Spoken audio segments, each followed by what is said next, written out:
Canadian intelligence has one of the weakest oversight frameworks out of any Western intelligence agency in the world.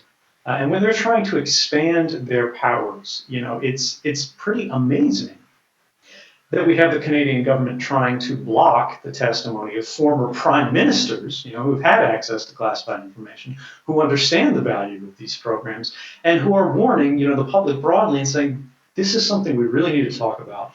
This is something we really need to debate. This is something we really need to be careful about. And yet, these policymakers, these analysts, all of these people who are trying to debate the value of these programs, they have no access to the facts. They can point to newspaper articles, which are great material, great references, but you ultimately need to go to documents. You need to be able to confront the government and say, well, you say this is not the case, but we have a document here with your agency's logo on it saying that information about Canadians is being collected in Canada on a mass and untargeted basis. At the same time you're doing this, you're saying you want to expand the ways this information can be used.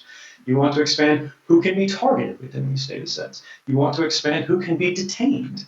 And these are necessarily conversations of public interest.